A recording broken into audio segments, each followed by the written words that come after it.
Ya. Your life, no. Listo, falta. ¿Le escribimos?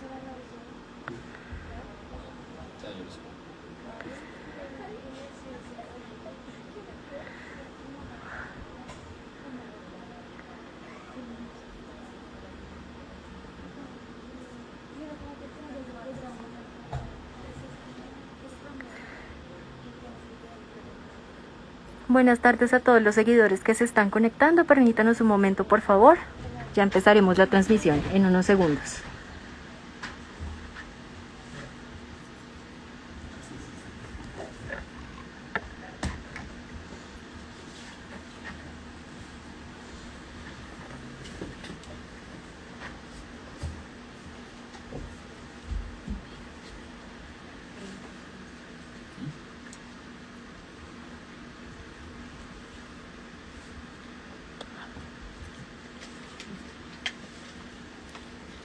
Bueno, muy buenas tardes. Muchísimas gracias a todas las personas que nos acompañan en nuestro evento de hoy. Hoy les convocamos para dos propósitos principales. El primero, darles a conocer y el lanzamiento de nuestro programa Food Monitor Program. Y el segundo, y más importante, para conversar alrededor del tema principal de nuestro proyecto, de nuestras investigaciones y especialmente de nuestras preocupaciones. Y es hablar sobre el tema de la seguridad alimentaria en Cuba. Mi nombre es Natasha Rojas, soy la investigadora principal del programa y tengo bajo mi responsabilidad toda la línea de derechos humanos e incidencia internacional. Ahora quisiera presentarles a nuestro equipo y sus funciones. Quiero presentarles a Germán Quintero. Muchas gracias por acompañarnos en este live. Mi nombre es Germán Quintero, soy el director ejecutivo del programa Food Monitor Program y tengo a cargo los talleres de formación y las entrevistas a expertos. Muchísimas gracias. Ahora voy a presentarles a Claudia González. En un momento Claudia se conectará y le daremos la palabra. Y por último quiero presentarles a Sergio Ángel. Hola Natasha, ¿cómo estás? Muchas gracias a Germán y a ti por este espacio de apertura de lo que va a ser este programa de monitoreo alimentario. Básicamente mi rol es doble. Uno, junto con ustedes pues desarrollamos este proyecto desde Cuatrométrica para pensarnos la forma de desmontar los mitos en torno a la seguridad alimentaria en Cuba. Y en ese orden de ideas, digamos que hago parte de todo lo que está detrás del proyecto, pero también y particularmente en este proyecto me encargo de todo lo que tiene que ver con las investigaciones y en ese sentido hago parte del proceso de monitoreo. Vamos a hacer una gran encuesta en Cuba, en todas las provincias, para saber y entender efectivamente cómo está funcionando la alimentación.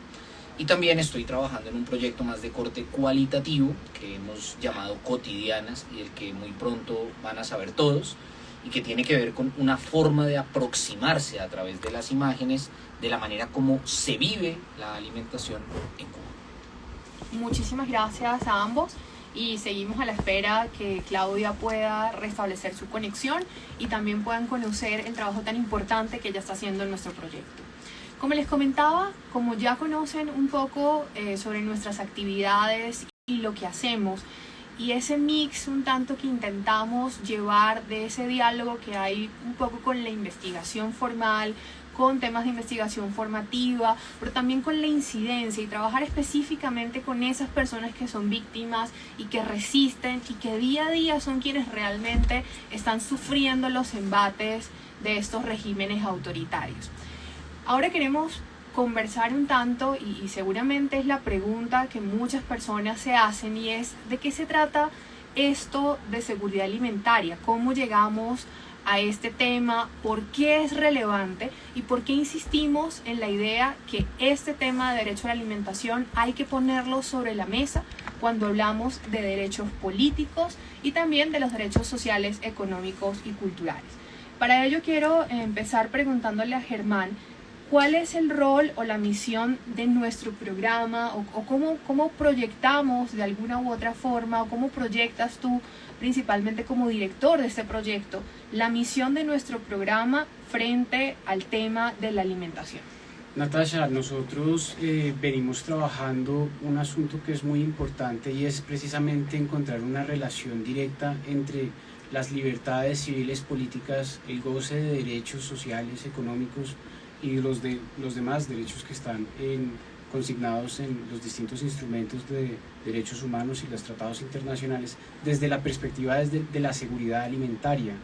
La seguridad alimentaria, como lo hemos venido trabajando, pues es un requisito fundamental precisamente para poder tener una vida digna, una vida donde se manifiesta no solamente una buena nutrición, sino asimismo un goce de identificación cultural y una manifestación de un espacio social que por lo general en la mayoría de las sociedades es libre.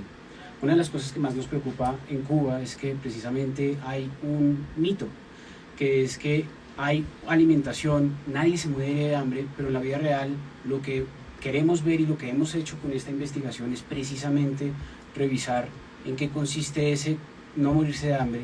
Puede que nadie se muera de hambre en Cuba, pero no se come bien. Esto sería como la idea principal, que yo diría que es la más importante, que nos lleva a trabajar este tema desde distintos enfoques, perspectivas y sobre todo metodologías. Muchísimas gracias. Bueno, ahora voy a poner sobre la mesa una idea que a veces resulta un poco incómoda, pero tenemos que ser honestos en las críticas que muchas veces reciben este tipo de proyectos. Y es que si bien hay unos recursos importantes en cooperación, en hacer diagnósticos, en acercarse a visibilizar este tipo de fenómenos, quisiera preguntarle a Sergio cómo el proyecto, o cuál es la visión, mejor dicho, cuál es la visión del proyecto. ¿Qué piensa hacer este proyecto a mediano y largo plazo? Lo primero es que no existe un tema por abordar si no existe un problema. Y si partimos del presupuesto de lo que existe hoy en la literatura, lo que los organismos internacionales manifiestan en torno a Cuba, pues en términos prácticos este proyecto no tendría lugar, porque la literatura ha sido clara en sostener que Cuba es un paradigma en términos de soberanía alimentaria. Cuba ha sido un referente de la FAO en relación con la eliminación del hambre en América Latina. Muchos de los programas han sido referentes precisamente para entender que Cuba es el modelo a seguir para muchos de los países latinoamericanos que tienen problemas similares. Y en ese orden de ideas, pues básicamente Cuba tendría resuelto este asunto. Nosotros partimos en primer lugar del desmonte de esa premisa, sosteniendo que no son las cosas como se plantean, que los organismos internacionales no son o no han trabajado en la línea correcta desde el punto de vista de la medición, que hay problemas más allá de lo que plantea la literatura y que por supuesto hay un problema conceptual importante en términos de señalar esa construcción en términos de la soberanía y la seguridad alimentaria, que por supuesto plantea un posicionamiento particular desde cada una de las esferas en términos prácticos.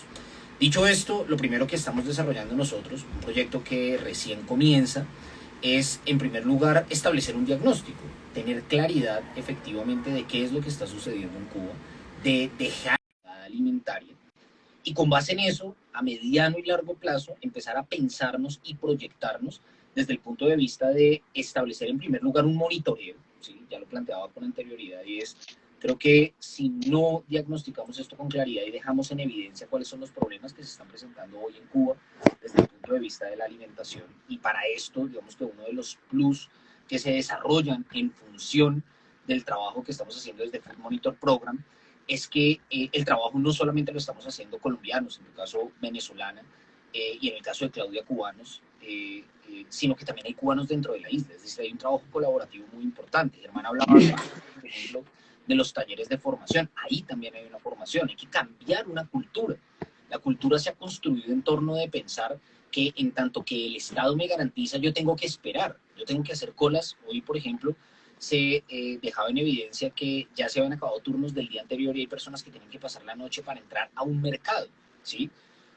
Pero esa espera se ha naturalizado y se ha naturalizado en función de que el Estado es el que me garantiza y me subsidia.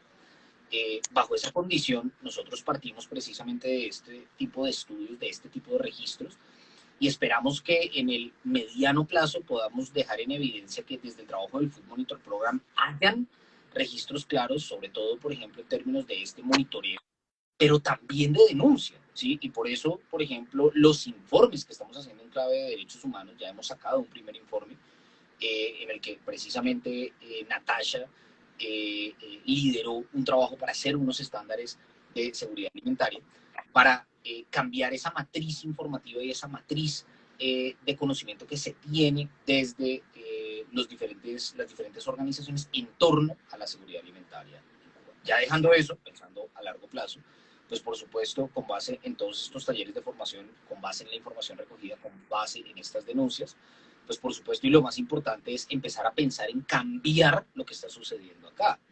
La FAO y el Programa Mundial de Alimentos sacan con regularidad, por ejemplo, informes de alertas tempranas sobre las crisis alimentarias. Si no se parte del reconocimiento de esto, pues el Estado no va a hacer absolutamente nada. Y si nosotros podemos de una u otra forma incidir, siendo una organización independiente y dejando en evidencia un problema, esto puede ayudar que el Estado, organismos independientes también, puedan intervenir y puedan mejorar la condición, que es lo más importante para los ciudadanos de a pie.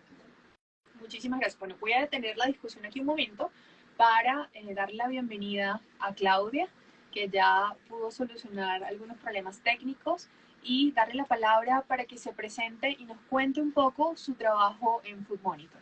Claudia, adelante. Hola, hola a todos. ¿Me escuchan bien? Sí, te escuchamos. Perfecto. Bueno, primero pedir disculpas porque las cosas que pasan justo en el momento en que pasan a las 12 de la noche y se me ha caído el internet, pero bueno, espero que la señal funcione por los datos móviles.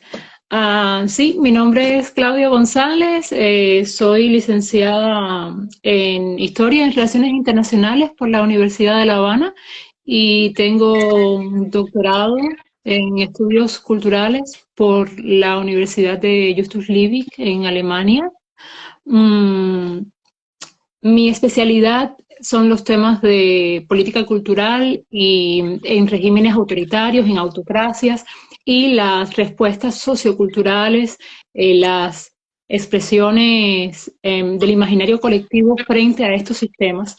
Para Food Monitor, fundamentalmente organizo lo que son las publicaciones académicas. Y bueno, en las columnas que escribo también intento enfocarme entonces en estas expresiones socioculturales dentro de lo que es la seguridad alimentaria, las dificultades dentro de esquemas de escasez, los ejercicios de resiliencia y de supervivencia frente a la crisis económica en la isla. Ya yo había trabajado antiguamente con algunos de los participantes en Food Monitor, de los miembros, y bueno, cuando me invitaron a unirme, estaba muy honrada y muy agradecida. Hasta acá. Muchísimas gracias. Bueno, voy a aprovechar para abordar un tema que me parece importantísimo. Bueno, digamos, tiene como dos dimensiones. La primera es la importancia de la participación de Claudia y de sus investigaciones, no solamente por sus calidades académicas y por su experiencia, sino porque es una persona que también en muchos momentos nos explica, nos muestra, nos visibiliza desde su misma experiencia personal. Y esto no es como lo que a veces vemos como historias tan lejanas, que a veces incluso se hace mofa de ellas pensando que se exageran, y resulta que la realidad es contraria. Las historias que vemos por los medios de comunicación, que son pocas, sobre el caso cubano, dicen muy poco de la realidad en Cuba, de lo que has hecho, de lo que has vivido, de tu experiencia personal, de tu experiencia profesional, conociendo un tanto lo que ya nos presentaban Germán y Sergio sobre la realidad de Cuba, sobre las dificultades, cómo se utiliza la alimentación para limitar también los derechos políticos y de alguna forma controlar a la ciudadanía. ¿Has visto en algún espacio o en algún momento específico que este tema afecte más a algún grupo poblacional? Específicamente estamos hablando si hay un tema aquí de género que lo atraviesa, si hay un tema, hay una condición etaria también que sea importante señalar. Bueno, es bastante paradójico porque precisamente uno de los grandes proyectos de la revolución fue la creación de la libreta de abastecimiento, ¿no? De esta carta de racionamiento que estaba destinada a homogenizar, a igualar, a limitar estas diferenciaciones, ¿no? y a crear todo este igualitarismo en términos alimentarios en Cuba. Lo que ha pasado es que la libreta, que por ejemplo es la plataforma por la que los cubanos y las cubanas se alimentan mayormente, comenzó desde los 80 a limitar los productos que garantizaba, a retroceder en subsidios, y aumentar en control, en normativa, en la norma de cómo entregaban estos alimentos. Y bueno, lo que hemos visto posteriormente, sobre todo a raíz de la tarea de ordenamiento, ha sido que con la unificación monetaria, pues el precio para adquirir la dieta, la canasta básica mensual, ha aumentado al punto que muchas personas han perdido el acceso a estos alimentos. En este mundo simbólico de lo que es la libreta en Cuba, hay muchos desplazamientos, los accesos son muy variables. Por ejemplo, hay un gran grupo poblacional que, si desde los 2000 no dependían directamente de la libreta, de hecho dejaban alimentos en las bodegas, alimentos que para el imaginario cubano, el imaginario de crisis, son alimentos que se han rechazado muy fuertemente desde los años 90 por los productos que contienen, por el determinado que contienen, por ejemplo, el yogur de soya, el picadillo de soya, los chícharos, este tipo de granos, pues se abandonaban, se dejaban en la libreta porque muchas personas consideraban que no necesitaban esta dependencia. Pues en los últimos 2 años, a raíz de la crisis, de la pandemia del coronavirus y del asentamiento, del fortalecimiento de la crisis económica en Cuba, las personas han retornado a la dependencia de la libreta. Las personas han vuelto a sacar su pan diario, a sacar todos estos alimentos y a improvisarlos y a modificarlos para hacerlos atractivos y comestibles. Por supuesto, también hay otros sectores que siempre hay casos muy individualizados. Por ejemplo, hay un caso muy debatido que ha sido de muchas madres que han vendido las bolsas de leche en polvo, las bolsas de leche en polvo que se entregan a sus hijos, que se entregan a menores de 7 años, por ejemplo. Y esto ha sido muy discutido porque siempre se ha dicho, bueno, ¿cómo una madre puede vender la leche, que es el alimento, uno de los alimentos básicos de sus hijos? Pero es que esa bolsa de leche costaba hace unos años 50 pesos cubanos, ahora cuesta 500 pesos cubanos. Y con ese dinero, a veces resulta mucho más fácil, más económico, más accesible comprar otros tipos de alimentos que por supuesto son mucho menos nutritivos, pero que en la cotidianidad cubana, en la incertidumbre de poner un plato en la mesa, pues es más atractivo o resuelve más tener esto en vez de la leche. Y bueno, así hay muchos casos individuales, pero como tú dices, hay grupos poblacionales que siempre han mostrado una mayor vulnerabilidad. Por ejemplo, las amas de casa, las madres, las mujeres que se quedan en casa cuidando a sus hijos, alimentando a sus hijos. Y aquí hay una diferenciación muy marcada a la hora de servir, de distribuir los alimentos, porque nosotros en Food Monitor Program, por ejemplo, hemos desarrollado estudios dietéticos de dietas por familias en diferentes países del país.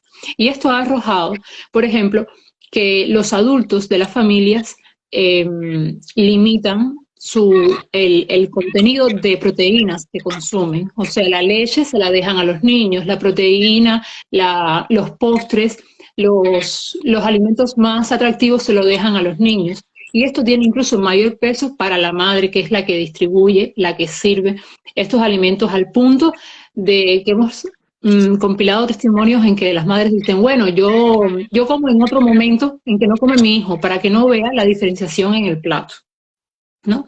También hay otros grupos vulnerables de impacto, o sea, que han sufrido también un impacto muy fuerte, sobre todo en los últimos 3 años, como las personas de la tercera edad, las personas mayores, las personas jubiladas, las personas que con esta tarea de ordenamiento y la reunificación monetaria han perdido capacidad de acceso financiero y no pueden con su jubilación ganar lo suficiente para comprar su dieta mensual en la bodega.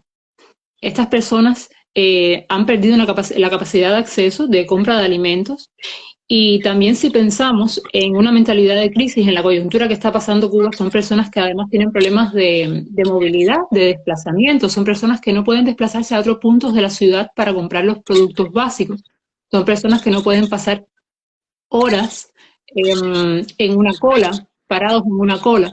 Entonces, sí, dentro de este esquema de regulación de los productos alimenticios, de la escasez, del desabastecimiento y del control de otros productos que se están entregando, que además son productos que entran en materia de donación, de donativos al país, hay segmentos poblacionales que tienen una problemática crónica a acceso a alimentos nutritivos, ¿no?, en su cotidianidad.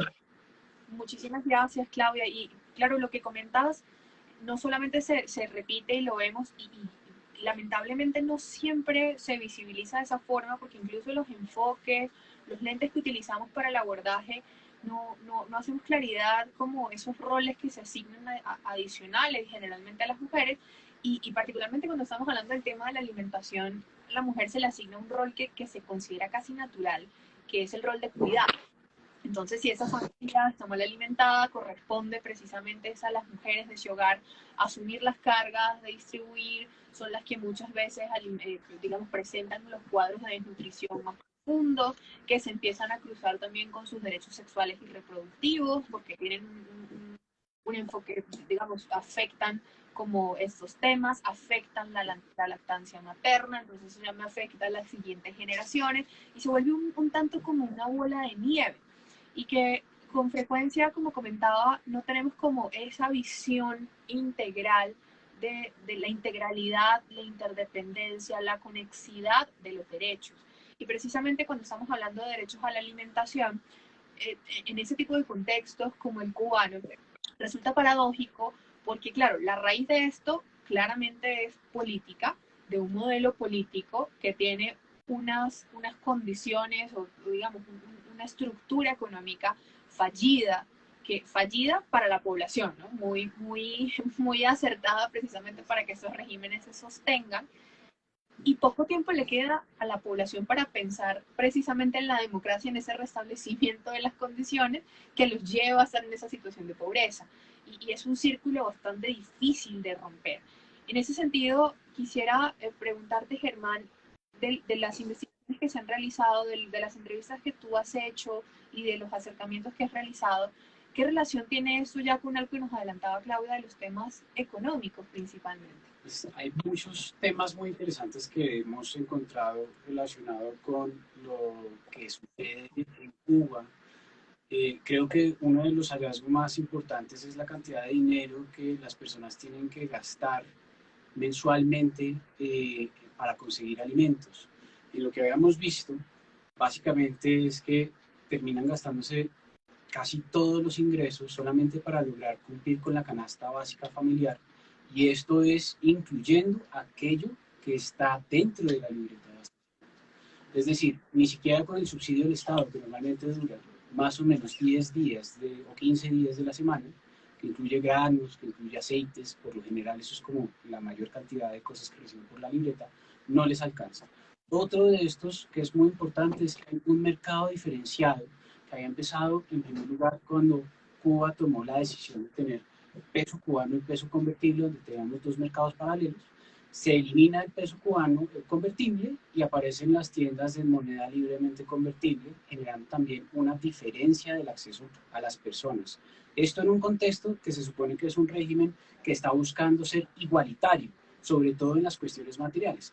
Resulta paradójico que en el modelo cubano se generen diferencias en el acceso al alimento. Y hay una cosa que me parece muy importante de lo que hablaban ahorita tanto Claudia como tú, Natasha, que es el rol que muchas veces las personas tienen, que es una afectación también económica, y es una afectación que normalmente tiene un enfoque de género importante, y es muchas de las familias tienen que esperar horas y días para poder conseguir en los distintos centros los alimentos, y esto lo hacen sacrificando muchas veces, por ejemplo, días laborales, es decir, dejan de recibir sueldo para poder recibir alimentos. Esto es gravísimo y es una de esas cosas que, pues, por razones políticas y también por razones metodológicas, en los informes que salen en las distintas organizaciones no se ve, no están incluidas estas variables, que es, por ejemplo, el tiempo de espera que tienen que tener. Levantarse muy temprano, incluso violando a veces algunas regulaciones civiles, para poder llegar a obtener un alimento si tienen suerte. Incluso pasa en los medios no físicos, que ese es otro tema. Hay un mercado que se hace por internet que también implica la espera.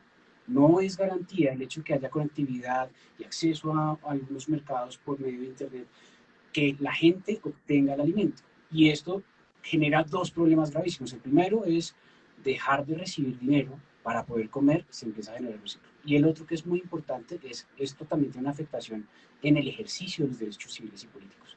Porque el tiempo que yo estoy gastando a la hora de esperar, lo dejo de usar para poder construir, por ejemplo, conciencia cívica. Me vuelvo un paciente del Estado en la medida en que espero y me acomodo a las dinámicas que tiene este sistema, que me domina, porque si no acepto las reglas que se dan a nivel, digamos, cotidiano, termino yo siendo afectado, y siendo afectado con algo que es fundamental para el ejercicio cívico y social, que es alimentarse bien. Estos son temas muy importantes desde esta perspectiva, que creo que vale la pena, y que, a propósito, con lo que hemos desarrollado en Food Monitor Program, estamos buscando ofrecer no solamente los relatos de las entrevistas, sino poderlo ver por medio de iniciativas como cotidianas, es decir, poder ver los productos que consiguen, los almacenes donde los consiguen, las colas que ya en algunos medios de comunicación han aparecido, pero dar una riqueza que se vea que es concreto, y lo que decíamos ahorita en este espacio, que es muy importante, que no sea un asunto lejano, una historia remota, de pronto tal vez como un rumor, sino que efectivamente podemos contar con los elementos que nos den a nosotros la capacidad de ver cómo sucede esto en la vida real. Bueno, aprovechando lo que mencionabas precisamente de ese acceso diferenciado que puede haber a productos, sobre todo de alimentación, nos hacen una pregunta, y es, de lo que hemos realizado, quieren saber si existe alguna diferencia en el acceso a alimentos de las personas que reciben en lo que llamamos, en otros países que viven bajo la normalidad, remesas, si estas personas realmente tienen acceso a todos los productos, a una alimentación balanceada, o a pesar de ello, esto no ocurre. Bueno, ahí voy a empezar yo, y de pronto me gustaría que Claudia me complementara un poco por lo que ha adelantado ella en las entrevistas que ha hecho. En principio, las tiendas MLC, que son las tiendas que reciben moneda extranjera, moneda libremente convertible, que en este momento aceptan básicamente euros, porque también hay una política que está diseñada para que no haya circulación de dólares estadounidenses en la isla, permite acceso a ciertos bienes. No obstante lo dicho, pues esto normalmente depende de las dinámicas del mercado internacional. Mercado internacional que ahorita, con la coyuntura del conflicto que hay en Europa, se ve afectado, y probablemente afecta también la capacidad de conseguir ciertos alimentos. Ahí yo preferiría, Claudia, que nos cuentes un poquito con más detalle, a partir de lo que nosotros estuvimos revisando en las entrevistas que tú hiciste, qué tipos de alimentos se pueden conseguir, y que nos cuentes un poco cuál ha sido como esa capacidad que tienen de pronto las familias que tienen la capacidad de tener remesas, de adquirir ciertos alimentos, o si con todo y todo puede haber algunas fallas en la nutrición y en la alimentación digna. Sí, de hecho, ese es uno de los resultados que más se han registrado en las entrevistas. Acá hay un tema, no estamos hablando de un sector, de un pequeño porciento de la población cubana. Estamos hablando de yo diría que es más del 60% de la población cubana, que no distingue entre géneros y edad, que no tienen acceso a estos mercados. Algo interesante es que estos mercados online, o sea, primero fueron las tiendas estas de recaudación de divisas que inventó el gobierno para poder canalizar de manera controlada la moneda extranjera, ¿no? Las tiendas MLC, por las que las personas tenían acceso únicamente con una tarjeta bancaria que se recargaba con moneda extranjera desde el exterior. Ahora bien, eso se ha desplazado un poco porque el desabastecimiento continúa, también por las políticas y las administraciones del Estado, y una de las formas más al uso actualmente de garantizar productos básicos, aceite, leche en polvo, cárnicos, son estos mercados online, donde los familiares, el único acceso, la única forma de compra son los cubanos que viven en la diáspora. O sea, el gobierno está poniendo el peso de la nutrición, de garantizar la nutrición a los cubanos de la diáspora, a los cubanos del exilio. Y son esas personas las únicas que pueden comprar con tarjeta de crédito y enviar a sus familiares en Cuba. O sea, también en estos mercados online no solamente hay productos de producción extranjera, sino de producción cubana nacional, incluso hortalizas, legumbres, que son productos frescos que se están produciendo ahora en Cuba y que no llegan a ningún mercado físico, que se distribuyen y se comercializan únicamente a través de estas redes de comercialización gobernadas por el Estado. Entonces estamos viendo las tiendas vacías y los productos que deberían estar en esas tiendas están en los mercados online. Y por otra parte tenemos un gran porcentaje de la población que no tiene acceso a eso, que no sabe ni que existe, que no sabe de qué van estas plataformas, ¿no? Y esto no distingue de edad, de género, pero por supuesto que hay un sector muy vulnerable que es de las personas de la tercera edad que no dominan tecnología. Primero, son muchas personas jubiladas que viven solos en Cuba sin apoyo parental, pero que además no tienen acceso ni a estos mercados por el tema financiero, pero tampoco a grupos de WhatsApp, a grupos de Telegram, donde el mercado negro también ha distribuido diferentes productos. O sea, muchas personas tienen sus grupos de WhatsApp donde se publican algunos productos, todos ilegales, todos en el mercado negro, y la mayoría de las personas, de hecho, actualmente, bueno, eso ha pasado desde hace mucho tiempo en Cuba, el mercado negro suple la mayor parte de los productos necesarios básicos en Cuba. Entonces tenemos jubilados que no tienen un teléfono inteligente, que no tienen dinero para un paquete de datos, que nadie le va a recargar los datos móviles, y que dependen únicamente de mercados que están desabastecidos porque el gobierno ha priorizado otras formas de distribución y comercialización en su beneficio. Esto que comentaba Claudia, digamos que complementaba y lo que exponía Germán, da respuesta también a otra pregunta que nos estaban haciendo sobre, entre comillas, reformas económicas que aparentemente se ven hacia afuera en los últimos años y que se mezcla con el tema, creo que de alguna manera fue nuestra iniciativa giró en torno a esto, y es donde cuesta un poco más visibilizar, pero no solamente así, sino demostrar que efectivamente es así. Y quisiera preguntarle a Sergio, ¿qué tiene que ver todo esto con los derechos políticos? O sea, ¿por qué lo vemos y por qué se insiste tanto en que la alimentación y sobre todo el acceso a la alimentación, garantizar seguridad alimentaria, es una base para el ejercicio de los derechos políticos? Bueno, digamos, hay varios asuntos que es importante tener en cuenta, pero voy a comenzar sobre todo con los paradigmas desde el punto de vista de modelos socialistas. El modelo socialista plantea de entrada el modelo muy soviético que se intentó instalar en Cuba.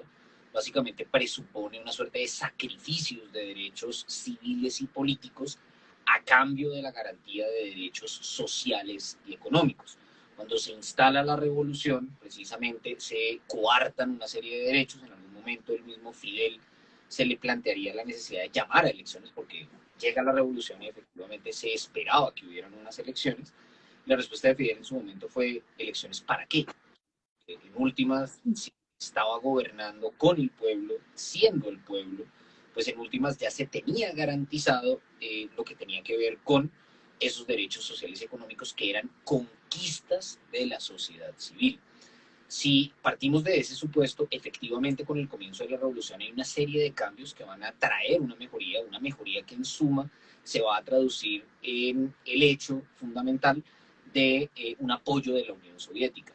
Ese apoyo de la Unión Soviética y digamos esa mejoría hay que verla también con detalle y con lupa, porque implicó también una serie de sacrificios. El racionamiento es una política que comienza en el año 1962, comienza con la alimentación y luego va a extenderse incluso hasta lo que tiene que ver concretamente con incluso la vestimenta. Es decir, ya no hay tiendas, ya no se puede comprar nada y las personas están limitadas en términos de los bienes a los cuales pueden acceder. bajo esa consideración se piensa en una serie de sacrificios de lo que tiene que ver para garantizar los derechos sociales y económicos.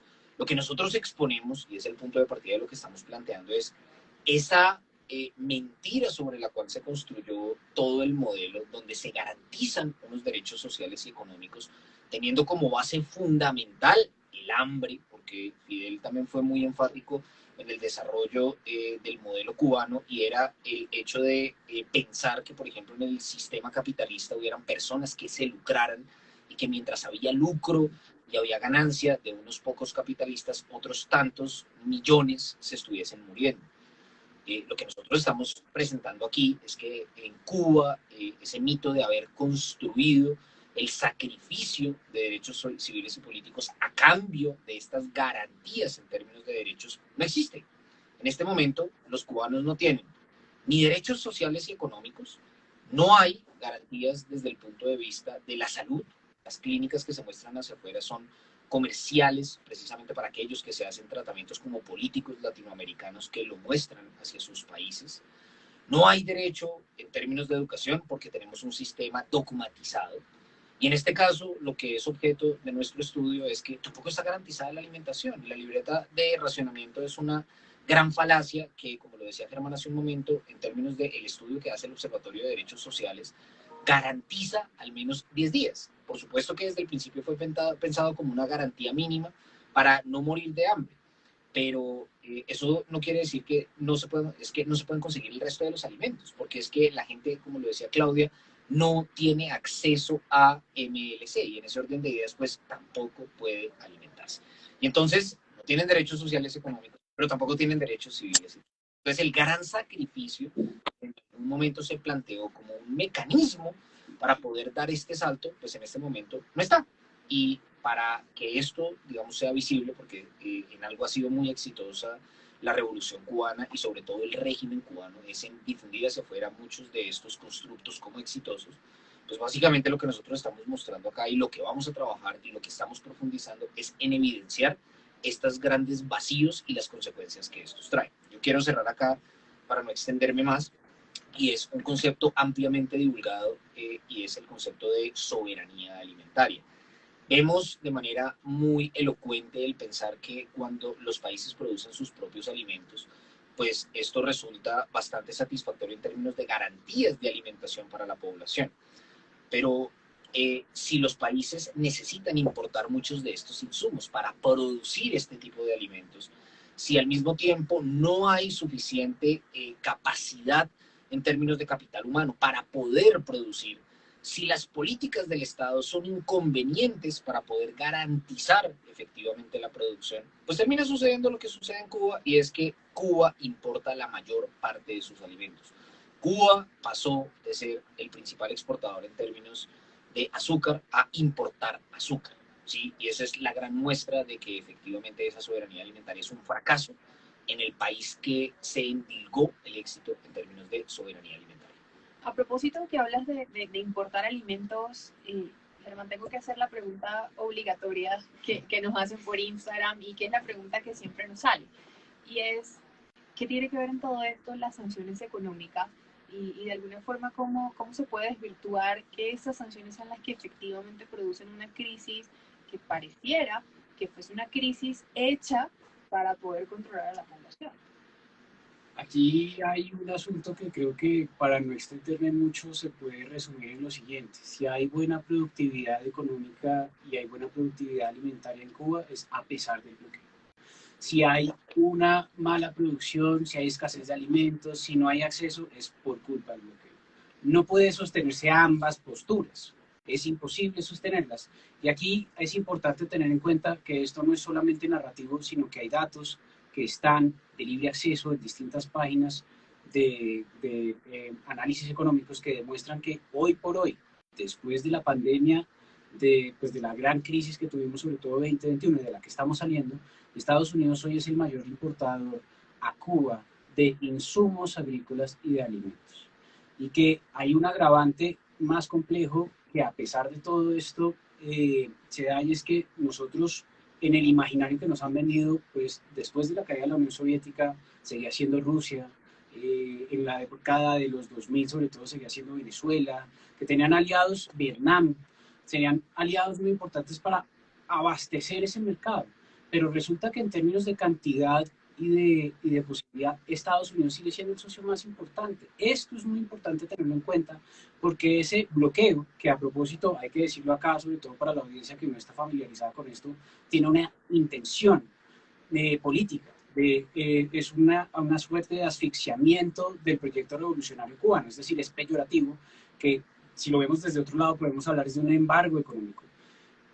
No tiene realmente el impacto que debería tener.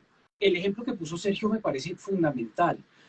Habiendo sido Cuba el mayor productor de azúcar de la región, que no del mundo, tiene hoy por hoy el mismo nivel de producción que tuvo en 1908. 1908, estamos hablando de más de 100 años, y que normalmente en estos análisis que hacemos económicos, pues estamos mirando que haya mayor tecnología, mayor aprovechamiento de los suelos, mayor rendimiento de las cosechas. Y resulta que estamos volviendo a esto. Creo que también, bueno, ahí también tenemos que hablar que el bloqueo realmente, si lo existe, es de pronto el mismo Estado cubano. ¿En qué sentido? ¿Cómo es posible que un país que tiene mar por todos lados no produzca pescado? ¿Cómo es posible que un país que, digamos, tiene este imaginario, que comparte la cultura de Latinoamérica, sobre todo hacia el centro de América Caribe, de ser productor de café, hoy no tenga café o lo tenga que rendir con otros productos?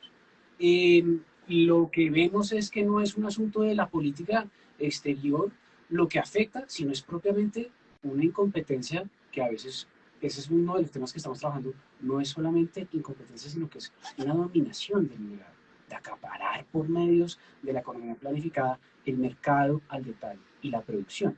¿Qué termina siendo? Lo que pasa en las economías dirigidas. Termina siendo subóptimo, termina siendo pues perjudicial, y terminamos teniendo una escasez que se vende como si no fuera escasez. Y creo que es muy diciente lo que Fray Beto, que es un teólogo brasileño muy importante, muy influyente, empieza a vender en redes como cocinar cáscaras de papa para tratar de suplir el alimento.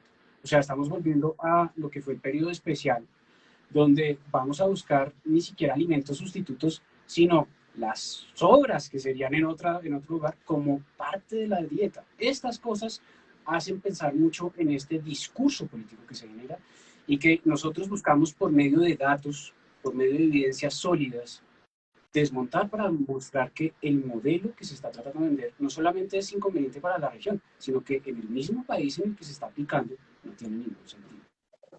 Bueno, esto que mencionabas de este hecho reciente y tanto vergonzoso sobre las cáscaras de papa, y lo que ambos comentaban sobre la Unión Soviética, me hace recordar, digamos, que uno de mis primeros acercamientos a estos temas de la alimentación, y digamos más a las anécdotas del tema de la alimentación, fue un tanto la historia de lo que se conoce como la ensalada rusa, que empieza siendo un plato muy lujoso para una población muy pequeña y termina siendo, digamos, con unos ingredientes, en algunos casos solo 2 ingredientes, y eso me lleva a una reflexión sobre también esto cómo afecta nuestra cultura, nuestra esencia, nuestra identidad, y que no es algo accesorio.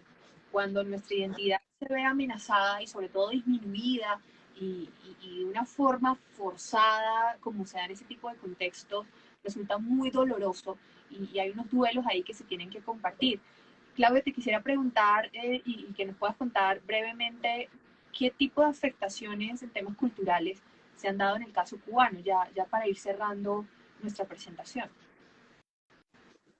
Sí, yo creo que en esta línea cabe muy bien lo que tú comentabas y lo que apuntaba Germán, que tenga que venir un brasileño, un extranjero que no ha vivido un largo periodo en Cuba, para afirmar que los cubanos pueden alimentarse de cáscaras de papa y de hojas de zanahoria, imponiéndonos esa narrativa, ¿no? Esa narrativa de expertos. Y eso es algo que yo creo que ha afectado mucho también la identidad cultural alimentaria en Cuba, que ha sido, otras personas han narrado nuestra narrativa. El gobierno y sus invitados, las cartas blancas, los los militantes de esa revolución han narrado nuestra cultura alimentaria y han romantizado la pobreza.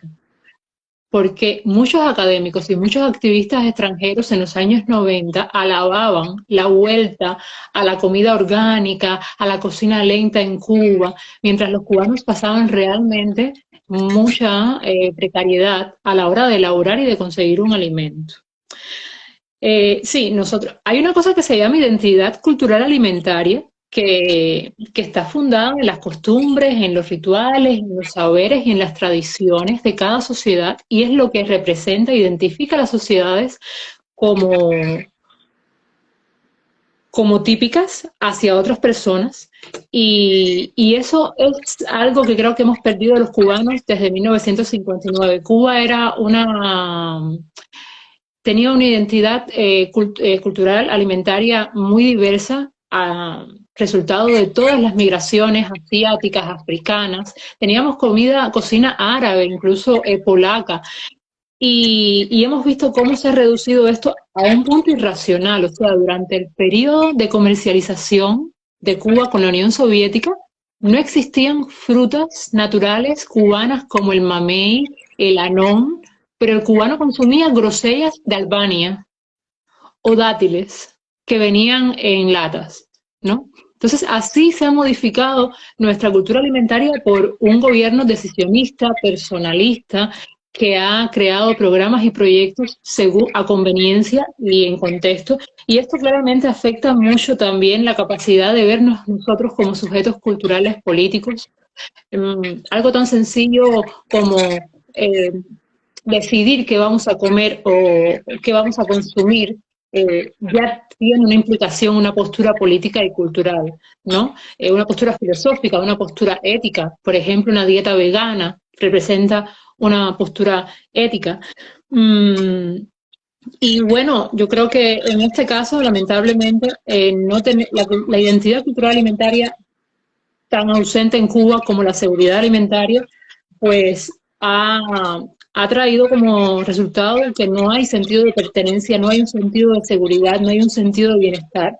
La cultura alimentaria cubana es una cultura asignada por la precariedad, por el estrés, por la incertidumbre, por la resiliencia, por las modificaciones en la selección de alimentos, y por la conformidad, la aceptación pasiva de lo que se tiene y de lo que se puede conseguir.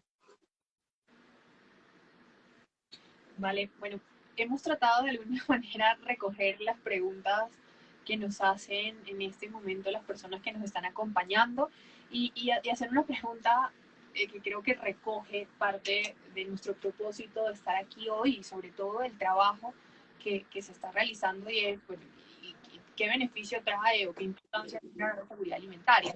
Precisamente todos estos temas que hemos abordado, conocer que esto no se trata de comer, el comer y el sentirse lleno o llena, entre comillas, es otra cosa completamente diferente.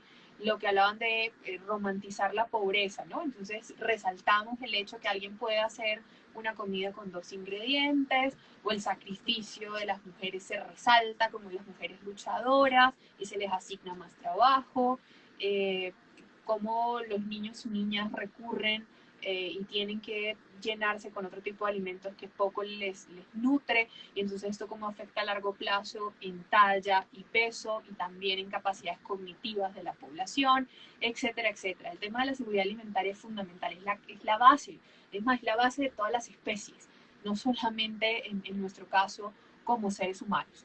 Seguiremos recogiendo sus preguntas, son muy valiosas, especialmente porque esos son los temas que buscamos abordar en nuestras columnas. Les invitamos a que visiten y lean las columnas, que nos hagan comentarios por redes sociales, que si quieren compartir esas preguntas que lamentablemente no alcanzamos a abordar hoy, allí las podemos discutir. Vamos a tener más espacios como este.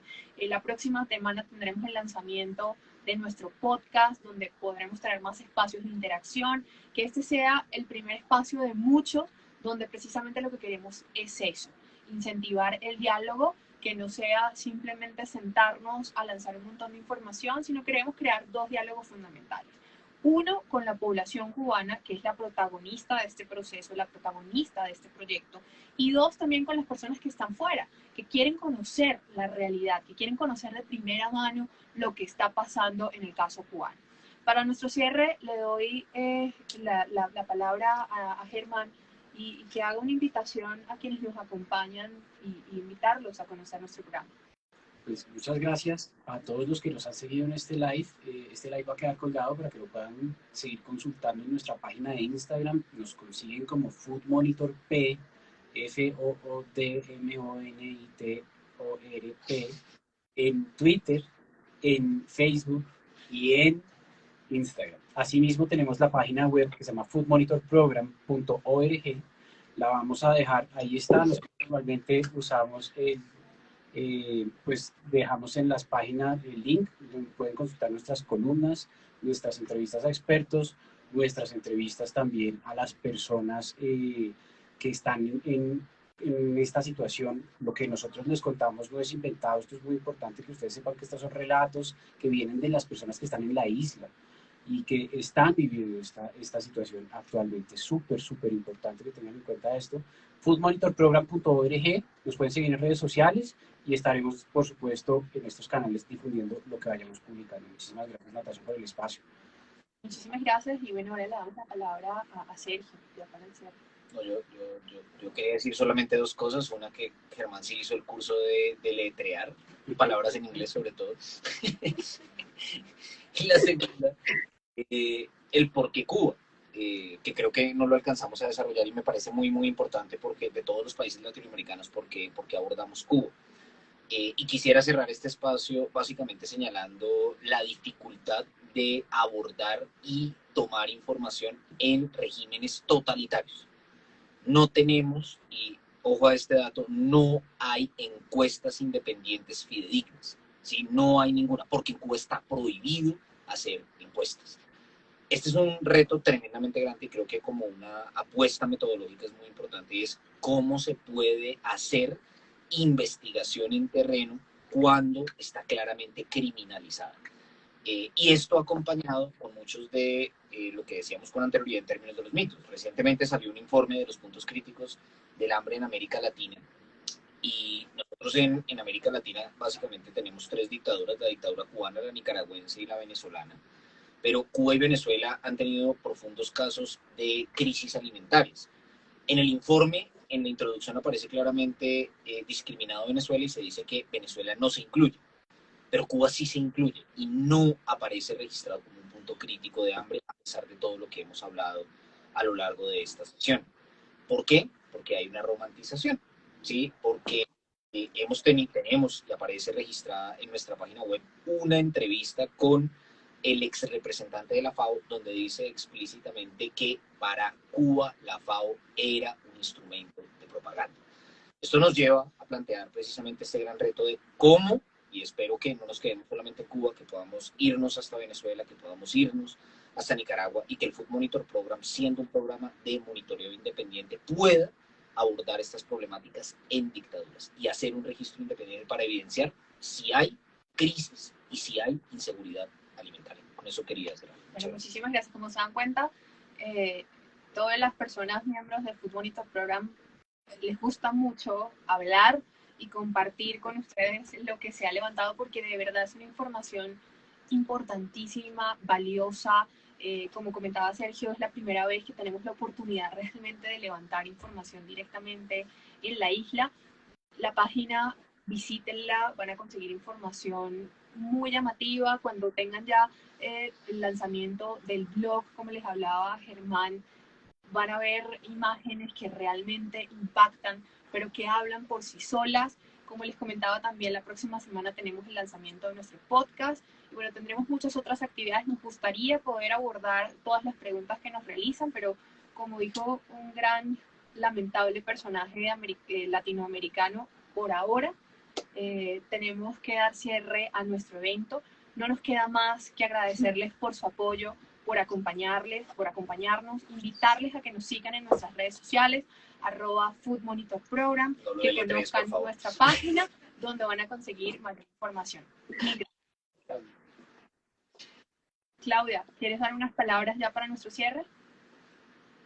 Bueno, nada, muy corto, solo agradecer porque es que creo que lo hemos hablado ya, pero Food Monitor viene justamente a eso, a darle la voz a los cubanos, ¿no? A canalizar las urgencias, las precariedades de los cubanos, cosa que no ha hecho prácticamente ningún proyecto académico extranjero hacia Cuba. Mm, y nada, eso, romper esa narrativa, esa mitología de que en Cuba nadie se muere de hambre y que nadie se acuesta con hambre, sí, y todas estas preguntas, ¿no? ¿Con qué se alimentan? ¿Con qué tipo de nutrición tienen? ¿Cuánto tiempo gastan en poder acceder a un alimento? ¿Cómo se distribuye este alimento? ¿Cómo afecta esto política, económica y culturalmente, ¿no?